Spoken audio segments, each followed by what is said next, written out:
कबीर साहब कहते हैं मैं क्या ही समझाऊं, मैं क्या ही समझाऊं, सब जगह अंधा और सभी भुलाने पेट के धंधा। सारा आदमी पेट के धंधा में लगा हुआ है, अपना चिंतन खत्म। आगे क्या मिलेगा, पीछे वाला सब छूट के कहां जाएगा, ये सब कोई चिंतन नहीं, कोई भजन भक्ति की चिंतन नहीं, कोई कल्याण विचार नहीं है। साहब कबीर ने कहा ये मानव नहीं, ये सब पशु है, नर पशु। रूप है नर वाला, चाल है सबका पशु वाला। नर पशु है और कुछ लोग वेद पशु है, वेद पशु। हिंदू के ग्रंथ किसको माना गया, मूल ग्रंथ वेद को। सारा कर्मकांड वेद से आया है। श्राद्ध, विवाह, जनेऊ, मुंडन, घर के उद्घाटन, घर के नींव, छठ, चकचंदा, होली, दिवाली, जितिया, खरजितिया, करवा चौथ, तीज, कर्मा धर्मा, महाविष्णु जग, महारुद्र जग, सतचंडी जग, अठजाम, चौपहरा, गंगा, जमुना, कमला, जमंगला, बैनाथ, जगन्नाथ, भूतनाथ, केदारनाथ, काशी, हरिद्वार, प्रयाग, वृंदावन, ब्राह्मण, क्षत्रिय, वैश्य, शूद्र, ये सारी व्यवस्था कहां से आई, सब वेद से। सब आया वेद से। वेद किसने लिखा, वेद लिखने वाला कौन है, पंडित जी ने लिखा। ब्राह्मण का लिखा हुआ वेद है। उस वेद को सब अपना मालिक बना के बैठा है। 12 वर्ण, ये 4 वर्ण कहां से आया, ब्राह्मण, क्षत्रिय, वैश्य, शूद्र, वेद वालों ने लिखा। पंडित लोगों ने लिख दिया वेद में। एक विराट भगवान थे, विराट भगवान के मुंह से ब्राह्मण पैदा लिया, भुजा से क्षत्रिय पैदा लिया, पेट से वैश्य पैदा लिया और पैर से शूद्र पैदा लिया। साहब कबीर कहते हैं जो तू ब्राह्मण ब्राह्मणी के जाया तो और राह काहे ना आया। अगर तू चारों वर्ण के राजा है, सबसे ऊंचा जाति है तुम, तो जिस रास्ते से वैश्य आया मां के गर्भ से, जिस रास्ते से शूद्र आया, जिस रास्ते से क्षत्रिय आया, तू ब्राह्मण उसी रास्ते से क्यों आया। तुम्हारे लिए स्पेशल मार्ग होना चाहिए आने के लिए। ये सारे लोग वेद को मान लिया है मालिक, आपने पशु हो गया। लात जलाएगा, अब वेद के कथनानुसार अपने से एक हल्का लेके गर्दन में रख लेगा। क्यों रखा हल्का, तो महामांस जलाए हो, ये पाप का प्रायश्चित है, हल्का पहनना होगा। हल्का पहन लिया तो पंडित जी को बुलाओ, पिंडदान कराओ, हल्का तोड़वाओ, तब तुम्हारी मुक्ति है। नहीं तो नरकगामी, तुम्हारा पितर भी नरक जाएगा और तू भी नरक चले जाओगे। घर बनाओ और जब तक पंडित जी नहीं आएंगे घर का उद्घाटन नहीं होगा। बेटी पैदा करो और जब तक पंडित जी नहीं आएंगे बेटी का ब्याह नहीं होगा। बेटा पैदा करो, पंडित जी ना आएंगे तब ब्याह नहीं होगा। इस सारा दुनिया वेद का गुलाम, वेद का नौकर बना हुआ। सदगुरु कबीर कहते हैं नर पशु और वेद पशु, सब वेद का गुलाम है, वेद का पशु बना है। जो जो पंडित कहेगा उतना ही चलेगा, सब उससे आगे पीछे नहीं चलेगा। 10 दिन में नखबाल कराना है, कहीं 11 दिन हो गया तो पितर नरक चला जाएगा। इतना बज के इतना मिनट में गंगा स्नान करना है, कहीं 1 मिनट बढ़ गया तो मुक्ति नहीं मिलेगी, खत्म हो जाएगा। इतना बज के इतना मिनट में संजुका रख है, और इतना बज के इतना मिनट में बिनहुका रख है। अगर डेट खत्म हो गया तो आदमी न तरेगा, सब नरकगामी हो जाएगा। सारा वेद को मालिक बनाया गया। अपने सारे लोग रैयत हो गए, अब वेद को मालिक बना के बैठा। कितनों कबीरपंथी कुछ बात समझा दे, कितनों बता दे, लेकिन महिला और ये पुरुष पर इसका कोई प्रभाव नहीं है। जो पंडित आके कहेगा वही बात होगा, क्योंकि मालिके है वेद बना हुआ। अब मालिक अपने ऊंच जात बन गया और सारे लोगों को शूद्र बना दिया, सबको सोलकन बना दिया वेद। जादव, कोयरी, कुर्मी, कानू, कलवार, लोहार, हजाम, तेली, सूरी, बनिया, मलाह, केवट, गंगौत, धानुक, जितने हैं माने राम, पासवान, डोम, हलखोर, मेस्तर, ये सब सोलकन हो गया। अब पंडित जी अपने ब्राह्मण हो गए ऊंच, आई सब को नीच बना के रखा और लोग मानने के लिए तैयार है। पंडित जी की गुलामी, वेद की गुलामी मानने के लिए सब तैयार है। अगर कोई एक आदमी कबीरपंथी के माता पिता मर गए, अभी गोरखपुर के एक पंडित जी ब्राह्मण हमारे यहां फोन किया एक दिन। उनका नाम है जयप्रकाश पांडे। गोरखपुर से 50 किलोमीटर की दूरी पर उन बेचारे का घर है।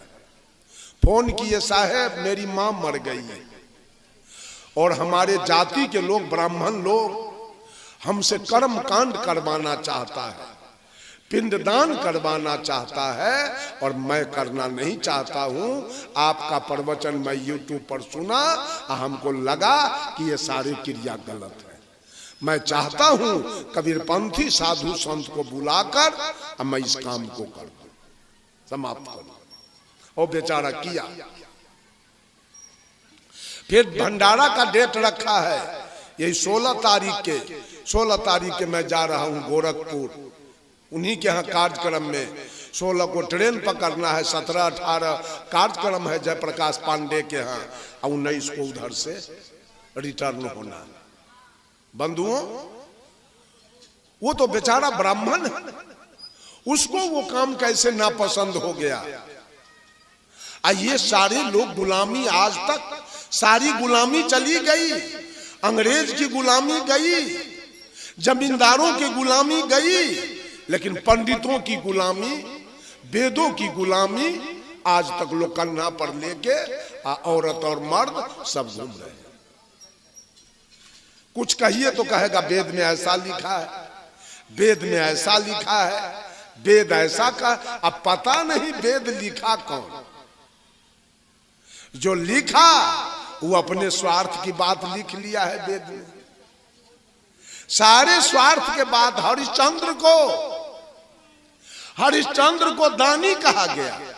जब मैं मैट्रिक में था तो पढ़ा था, हम लोग को किताब चलता था हिंदी में सत हरिश्चंद्र नाटक।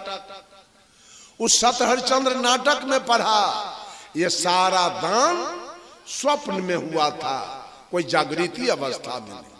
सपना की बात सच होती है, लेकिन उस बात को इतना तूल पकड़ाया पंडितों ने, इतना बड़ा हरिश्चंद्र को दानी साबित कराया। क्यों? अपना दान लेने के लिए। अगर आज नरेंद्र मोदी भारत को सपना में पाकिस्तान, अमेरिका के हाथे दान कर दे, आई दान को सांच मान लिया जाए, तो नरेंद्र मोदी के चमड़ा लोग उधेड़ देगा कि छोड़ देगा? लेकिन आज हरिश्चंद्र को पंडित लोग दानी कैसे साबित कर दिया, आई दुनिया के लोग मान लिया कि हरिश्चंद्र बहुत बड़े दानी थे।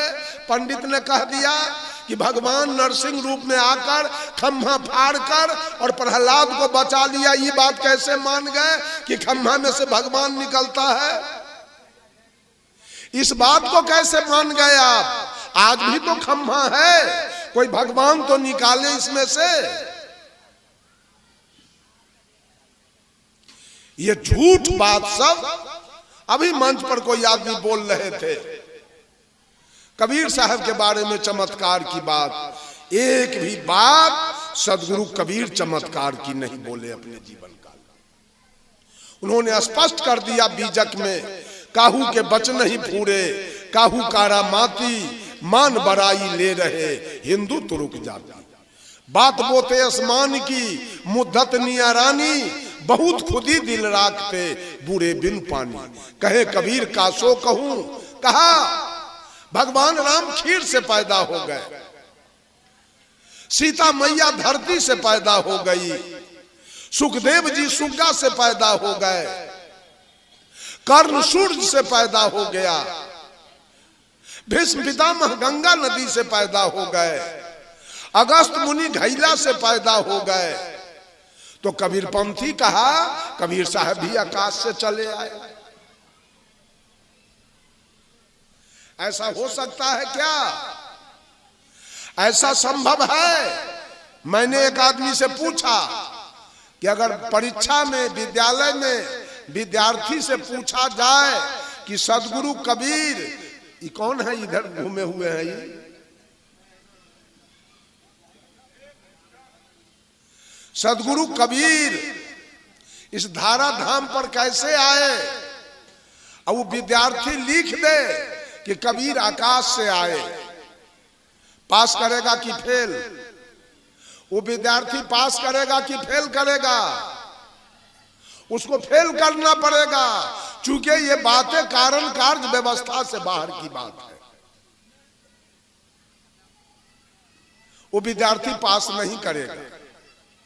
जब भगवान राम विवाह करने जनकपुर के लिए प्रस्थान किए, जब जनकपुर आए, मड़वा पर बैठे हुए थे, जब दुल्हा जाता है विवाह करने तो गांव के लड़की युवती लड़की सब दुल्हा से मजाक करने आती है।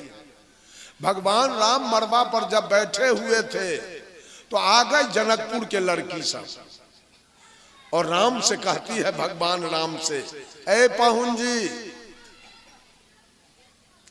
अति उदार करतूतीदार अवधपुरी की बामा, खीर खाए पैदा सुत करती पति कर कुछ नहीं कामा।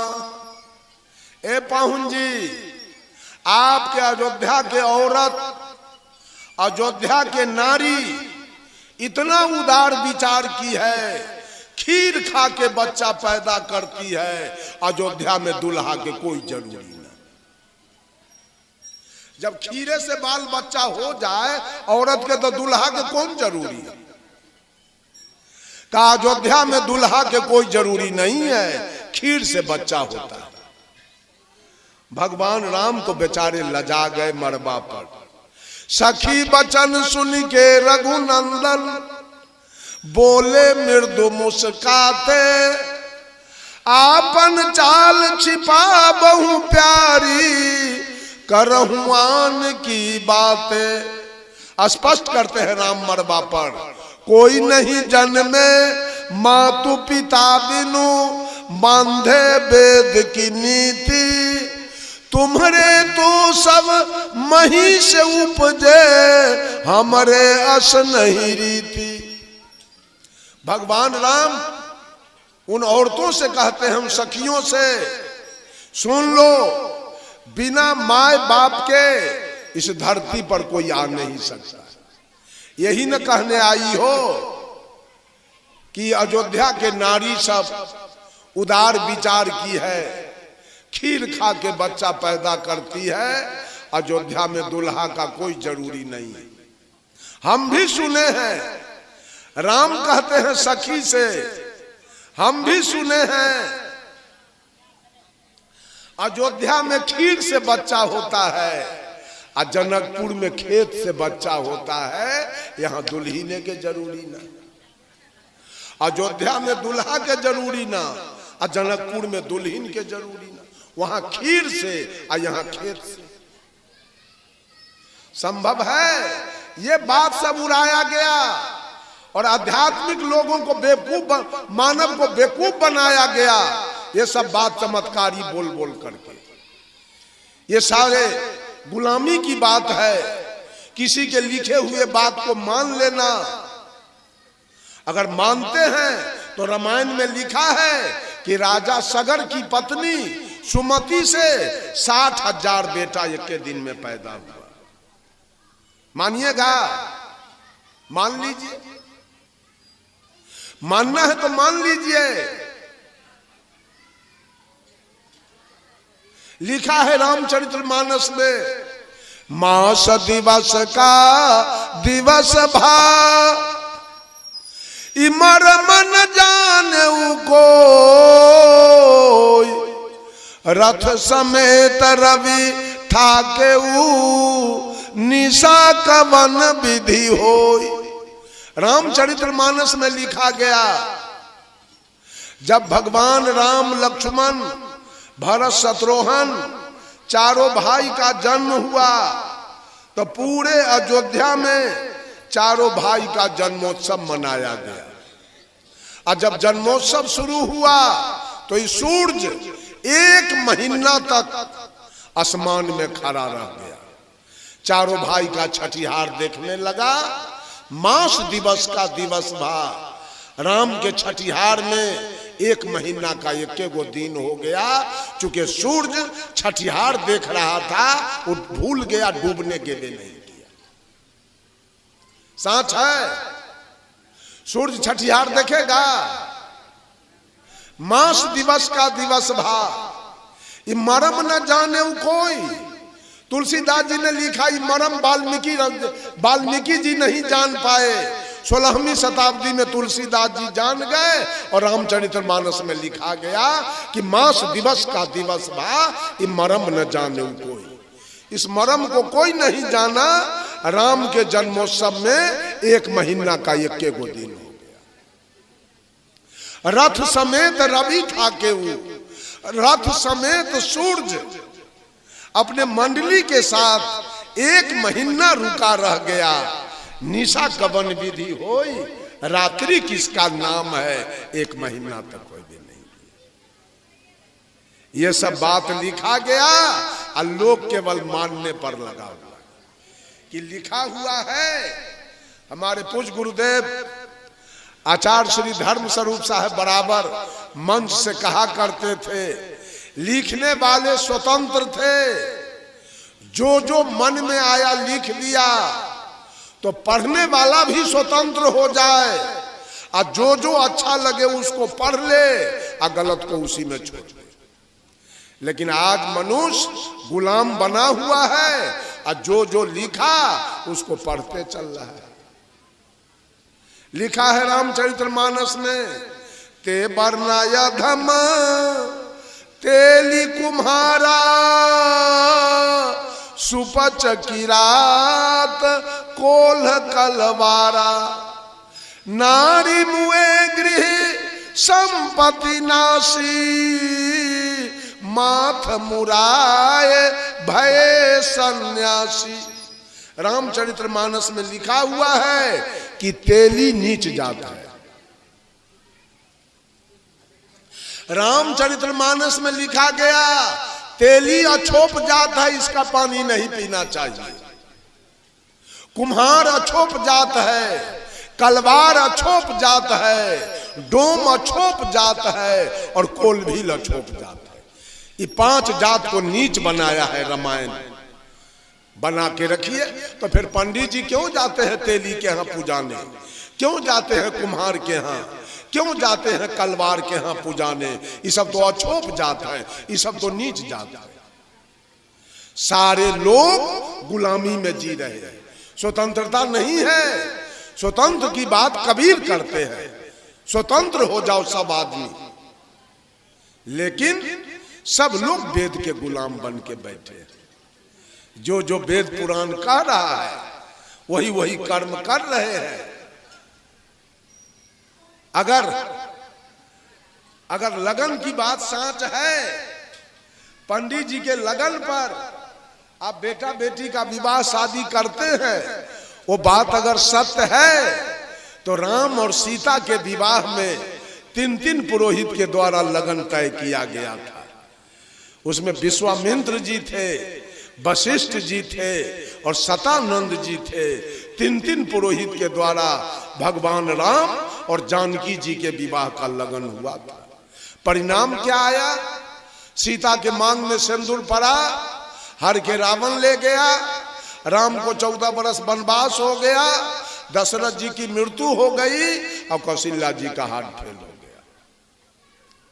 अगर ये लगन सत्य है, वेद सत्य है, तो ये नतीजा कहां से हुआ सबका? ये गुलामी है।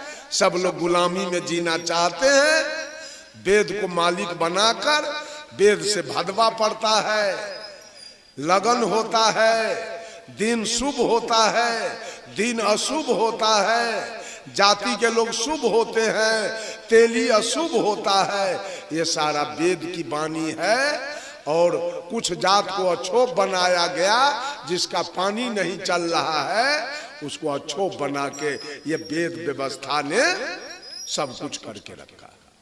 उसी को लोग मालिक बना के रखा है आज तक। अब वेद के अनुसार अगर जतरा पहर अगर तेली मिल जाए, हो गया जतरा खराब। जतरा पहर तेली के मुंह देख लिए, जतरा खराब हो गया। साहब जी जा रहे थे पूर्णिया गाड़ी पकड़ने, बैलगाड़ी पर बैठ के। अब बहलमान जो गाड़ी हाँक के ले जा रहा था, वो साहब जी से कहता है, साहब जी आज घुर जाइए, गाड़ी नहीं मिलेगी। कहा क्या हुआ?